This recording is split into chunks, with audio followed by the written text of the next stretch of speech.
All organisms interact with each other and no biotic community can live in isolation. The environment supplies material and energy requirements and provides living conditions to an organism community. A biological community interacting with the non-living environment is called an ecosystem. An ecosystem can be natural or artificial, temporary or permanent. A pond, a coral reef, a grassland, a village, an aquarium can all be regarded as ecosystems. Thus, an ecosystem may be defined as a dynamic system which includes both organisms, biotic component and abiotic environment, influencing the properties of each other and both necessary for the maintenance of life. The ecosystem concept was first put forth by Sir Arthur Tansley in 1935. Ecosystems can be recognized as self-regulating and self-sustaining units of landscape. In nature, two major categories of ecosystems may be distinguished: terrestrial ecosystem and aquatic ecosystem. Forests, grasslands and deserts are main examples of terrestrial ecosystems, while ponds, lakes, streams or salt water, marine estuaries represent aquatic ecosystems. All the ecosystems of the earth are connected to one another. Example, river ecosystem is connected with the ecosystem of oceans, and the small ecosystem of dead logs is a part of a large ecosystem of a forest. However, human activities may modify natural ecosystems into man-made or anthropogenic ecosystems. For example, natural forests have been cut and the land converted to tree plantations or agricultural systems. The living organisms, that is, biotic components, and the non-living parts, that is, abiotic components of an ecosystem, are very closely interconnected. Let us learn them one by one. All organisms require energy for their life processes, and this energy is produced through the process of photosynthesis carried on by green plants. The green plants are called producers. Producers are autotrophic, that is, self-nourishing. A variety of photosynthetic bacteria, chemosynthetic bacteria and photosynthetic protozoans also produce organic substances in terrestrial and aquatic habitats in very small amounts. In terrestrial ecosystems, the autotrophs are usually rooted plants such as herbs, shrubs and trees, while in deep aquatic ecosystems, floating plants called phytoplanktons are the major autotrophs. The dominant producers of shallow water are called macrophytes, which are generally rooted plants. All other populations in a community are dependent upon green plants and are referred to as consumers. Consumers are also known as phagotrophs. Phagotrophs are the heterotrophic organisms, mostly animals, which generally ingest or swallow their food. There are different categories of consumers. The first category is primary consumers, which are herbivorous animals and are dependent for their food on producers or green plants. Insects, rabbit, deer, cow, buffalo, goat are the primary consumers. The herbivores serve as the chief food source for carnivores. Secondary consumers are carnivores and are flesh-eating animals that are adapted to consume herbivores. Fox, wolves, cats, snakes are some examples of secondary consumers. Tertiary consumers are the top carnivores which prey upon other carnivores and herbivores. Lion, tiger, hawk, vulture, etc. are known as tertiary consumers. Besides different categories of consumers, the parasites, scavengers and saprobes are also included among consumers. The parasites utilize the living tissues of different plants and animals as their food, while the scavengers and saprobes utilize dead remains of animals and plants as their food. Fungi and some bacteria, which are incapable of producing their food, live on dead and decaying plants or animal parts and are consumers of a special kind called decomposers or saprotrophs. Saprotrophs simplify step by step the organic constituents of each dead body. The extracellular digestion of the dead remains leads to the release of simpler inorganic substances which are then used as food. Apart from the biotic community, the ecosystem also constitutes of the abiotic or the non-living components. Among the abiotic factors, the most important are climatic and edaphic factors. The climatic factors consist of temperature, humidity, rain and snowfall, and the edaphic factors comprise the soil and substratum. Let's take a look on these abiotic factors. A certain temperature is essential for all the vital functions and the growth of the living organisms. All living organisms can survive only in a narrow range of temperature which allows their metabolism. For instance, plants normally prefer a temperature varying from 20 degrees Celsius to 40 degrees Celsius.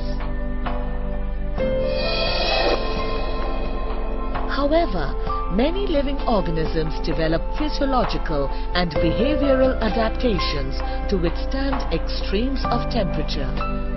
For example, the polar bear can live in very cold regions and hibernates during winter. Some birds and mammals migrate to warmer places in winter to avoid extreme cold.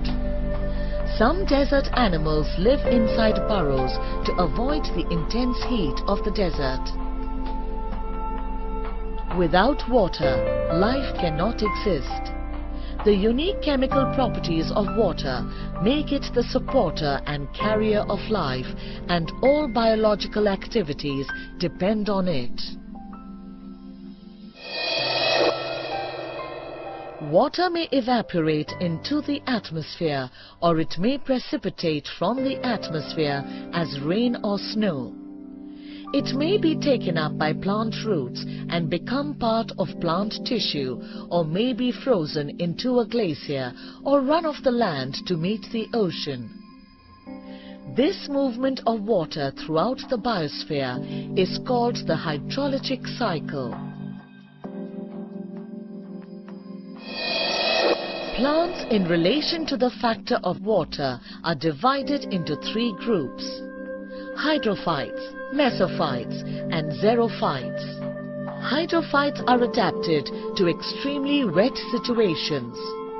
The leaves of such plants are fine and thin and possess little cutin. Mesophytes are plants adapted to inhabit regions with a moderate water supply. Example: cultivated crops, garden vegetables, trees, ferns and mosses. Xerophytes are plants adapted to inhabit in arid or semi-arid regions such as cactus, yucca, etc.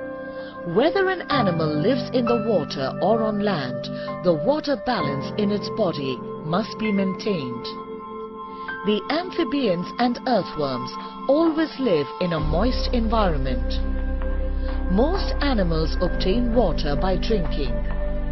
Many animals get most of the water they need from their food.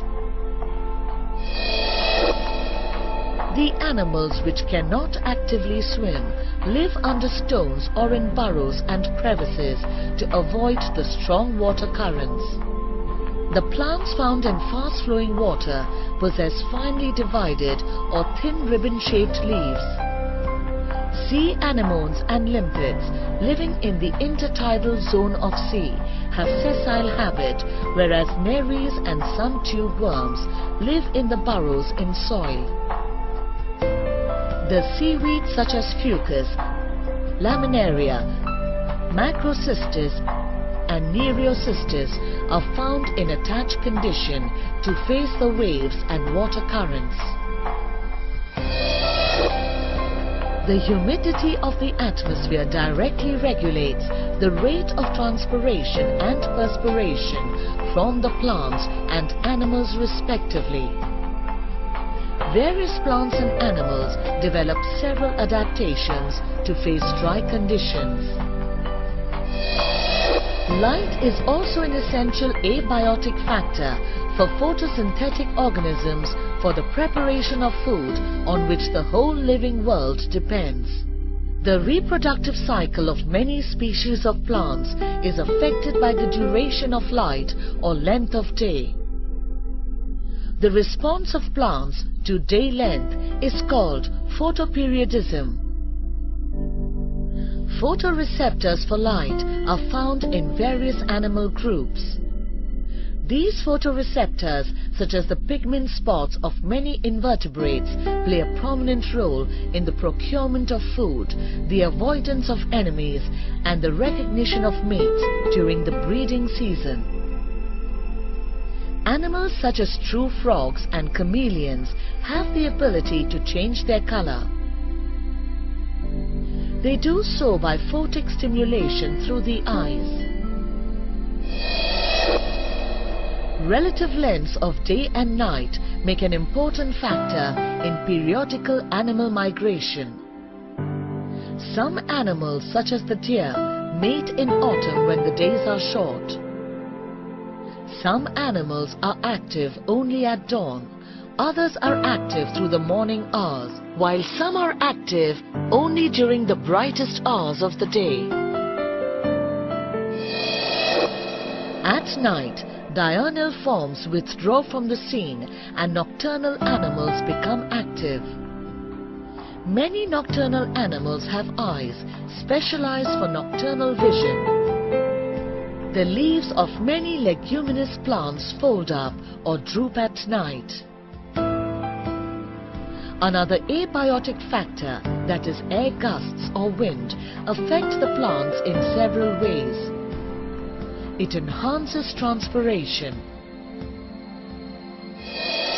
Some plants can resist the action of wind far better than others.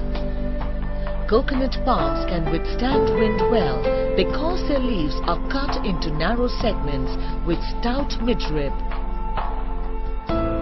Where the wind gusts are quite strong, only the plants with tough roots and stems can survive. Wind is useful in disseminating seeds and fruits. The living organisms require an optimal pH range for their survival. Certain plants and animals thrive best in acidic conditions. Others prefer neutral or alkaline conditions. pH of the soil and water is responsible to a great extent for the distribution of organisms. Soil is defined as mineral material that may exist in solid or unbroken form, such as boulders and gravels, or as finely divided particles of mineral matter referred to as sands, silts or clays, depending upon the texture. A soil is described as a complex physical and biological system providing support, water, nutrient and oxygen for the plant. The major elements present in the soil are aluminium, silicon, calcium, magnesium, sodium, potassium and iron, while the minor elements are cobalt, boron, iodine, zinc, arsenic, etc. The availability of essential minerals controls the distribution of all living organisms. Plants found in nitrogen-deficient soil develop special adaptations to obtain nitrogen, such as nitrogen-fixing bacteria and the insectivorous habit of plants.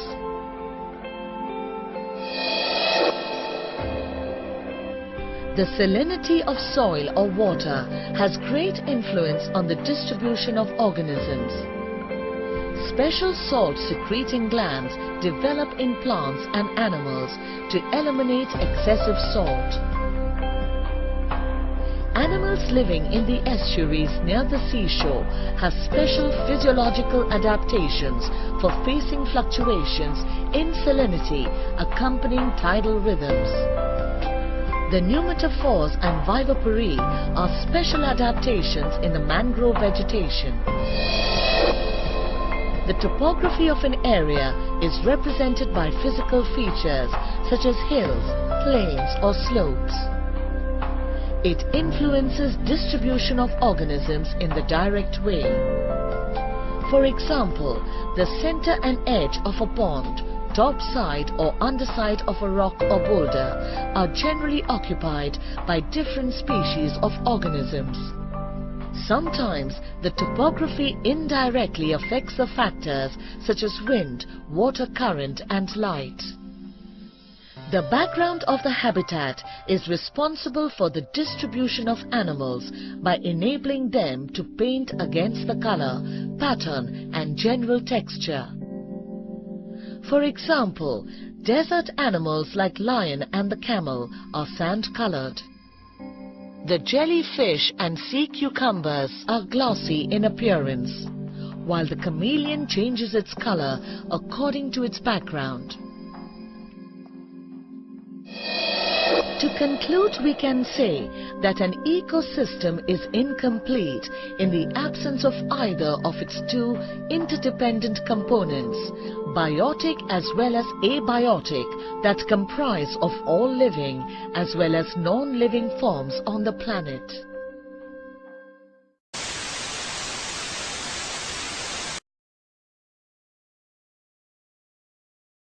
Whether we like it or not, we live on the same planet and we have the same needs.